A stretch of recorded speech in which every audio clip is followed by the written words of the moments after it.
बच्चों कैसे हो। आज क्लास 10th के हम MCQ टाइप 10 क्वेश्चन लेके आए इम्पोर्टेंट। जिन बच्चों ने कुछ भी नहीं पढ़ा, जिन्होंने फेल की वो उम्मीद है, वो इन क्वेश्चनों को कर ले, उनसे तुम पास हो जाओगे। MCQ टाइप क्वेश्चन कहीं नहीं छूटेंगे आपसे, 18 के 18 एक एक नंबर के। तो देखते हैं बच्चों, क्वेश्चन हल करते हैं। 10 क्वेश्चन है इम्पोर्टेंट, जैसे कि निम्न में से अपरिमेय संख्या है, अपरिमेय संख्या √2। ठीक है बच्चों, यह तो आपको आता होगा। क्वेश्चन नंबर पहले का √2। अब देखें दूसरा, यदि दो परिमेय संख्याओं के लिए HCF और LCM दो संख्याएं हमेशा होनी चाहिए समान होती हैं। दूसरे का आंसर है समान। इतना बच्चों आप जानते होंगे समान क्यों है। और इसमें देखें, किसी बहुपद Px के लिए y बराबर Px का ग्राफ में शून्यों की संख्या कितनी? 1। तीसरे में बच्चों 1। ठीक है। और इसमें देखें क्वेश्चन नंबर 4 MCQ टाइप है। 3x + 2y बराबर 11 को संतुष्ट करने वाला युग्म है। तो इनमें से हम रखेंगे इस समीकरण में एक और x का मान 1 और y का मान 4 रख के देखते हैं क्या आंसर आएगा। तो 3x + 2y बराबर 11। तो पहले इसे रख के देखते हैं। x का मान 1, t प्लस y का मान 4, 2 क्वेश्चन 4 बराबर 11। तो अब इसे हम सॉल्व करेंगे। तो 3 + 4 दूनी 8 बराबर 11। तो 8 और 11 बराबर 11। तो यही है, यही आंसर इसका। ये संतुष्ट हो गया, बराबर हो गया। तो चौथे का 1/4 ये आ गया। ठीक है बच्चों, ये इम्पोर्टेंट क्वेश्चन है, आप फेल नहीं होंगे बस बच्चों। अब इसमें देखें 3,3 + √2, 3 + 2 √2 एक समांतर श्रेणी है। तो अगला पद क्या होगा? इसमें अगला पद पूछा है, समांतर श्रेणी है। तो दिख बच्चों आपको दिख रही है, ये तो हो नहीं सकता। और 3 इसमें 1 2 आ गई, तो इसका आंसर ये है। तो 5 का 3 + 3 √2। ठीक है बच्चों।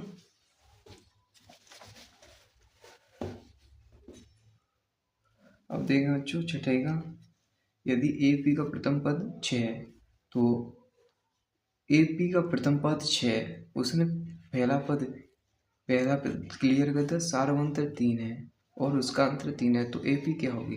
तो देखो उसने 6 कह दिया, तो इसमें -6, तो यह नहीं हो सकता। यह -4 है, यह भी नहीं हो सकता। यह 3 है तो नहीं हो सकता। केवल इसी में प्रथम पद 6 और सार्वंतर देखो 3 का अंतर है। 6 से 9 3 का अंतर, 9 से 12 3 का अंतर, 12 से 15 3 का। तो इसका फर्स्ट 6, 9, 12, 15। ठीक है बच्चों। अब इसी तरह से और 4 और हैं, वो भी देखें।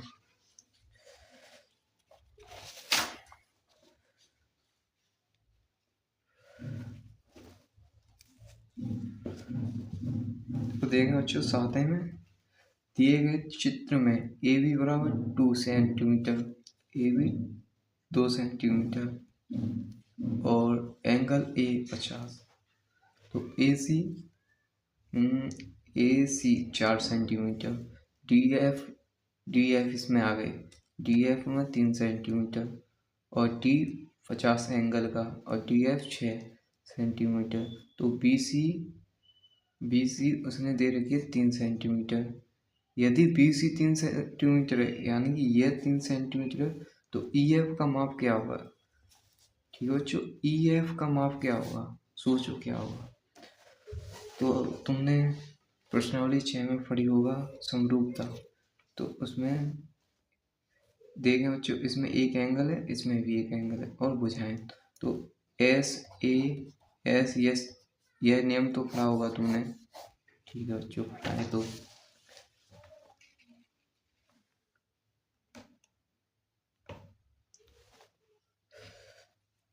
तो देखिए बच्चों, इसमें क्या लगेगा, एस ई एस। तो एंगल एंगल ए बराबर एंगल डी बराबर 50 डिग्री का हो गया, ये ठीक है। और इसमें देखें ए बी और डी ई ए बी कितनी है 2, डी ई कितनी है 3, तो इसका अनुपात 2/3। इसी प्रकार देखें, और ए सी बराबर 4 सेंटीमीटर, और डी एफ बराबर 6, एक ही बराबर बच्चों। तो ये कटेगी तो क्या होगा, तो 2/3। ठीक है बच्चों, तो यह समान हो जाए तो यह भी होंगे। तो हम क्या कह सकते हैं, तो अब इसे करेंगे, देखते हैं। बी सी और बराबर ई एफ बराबर कितनी है, समान है, तो ये भी समान है, तो 2/3। ठीक है बच्चों, तो हम इसमें देखते हैं, हमारे पास बी सी का मान है, बी सी का मान दे रखा है हमें 3, तो 3/E बराबर 2/3। तो अब इसका कैसे गुणा करेंगे, EF 2 में बराबर 3 3 9, EF बराबर 9/2, तो कितना आ गया बच्चों 4.5। इसका आंसर होगा 4.5। इसी प्रकार देखें बच्चों 8 में, एक घड़ी की मिनट की सुई द्वारा 5 मिनट में केंद्र पर आंतरिक कोण 5 मिनट में आंतरिक कोण पूछ रहा है, तो 60 मिनट में वो 360 बार घूम रही है, एंगल पर घूम रही है 60 मिनट में। तो एक मिनट में कितनी बार घूमेगी, तो 360 में दे देंगे हम भाग 60 का, तो कितना आ गया 6, एक मिनट में 6 हो रहा है। तो उसने पूछा कि 5 मिनट में, तो 5 मिनट में बराबर, तो 6 गुणा 5, 6 पंजे 30 डिग्री एंगल पर घूमेगी। ठीक है बच्चों, इसका आंसर आया 30 डिग्री एंगल। अब देखेंगे 9,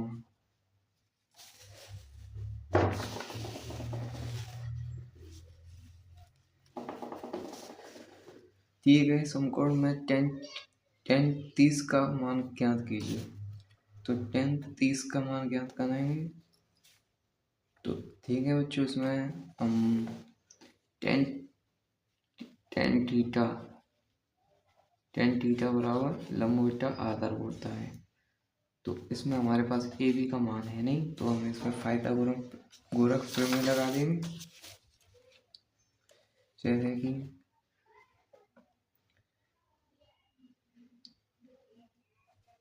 ए C square plus A B square बराबर कर्ण के बराबर होता है बी सी स्क्वायर। तो इसमें ए सी हमारी कितनी है 4, प्लस ए बी कितनी है नहीं है, और बी सी 5, तो 16 प्लस ए बी बराबर 25। तो ए बी निकालेंगे हम, ए बी स्क्वायर बराबर 25 माइनस 16, तो ए बी स्क्वायर बराबर कितना होगा बच्चों 9। तो ए बी बराबर 3, हमारी ए बी आ गई 3। ठीक है बच्चों, तो अब इसमें tan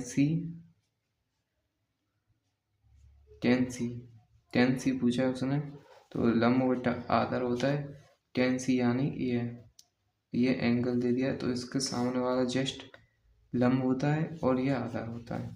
तो tan सी बराबर 3, ए बी लंब हो गया, आधार हो गया है ए सी।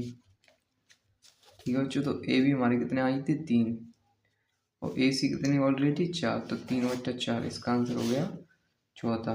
9 का चौथा 3/4। और इसमें देखिए 3 संरेखीय बिंदु से गुजरने वाले वृत्तों की संख्या। 3 संरेखीय बिंदुओं से गुजरने वाली शून्य होती है हमेशा, ठीक है बच्चों, शून्य।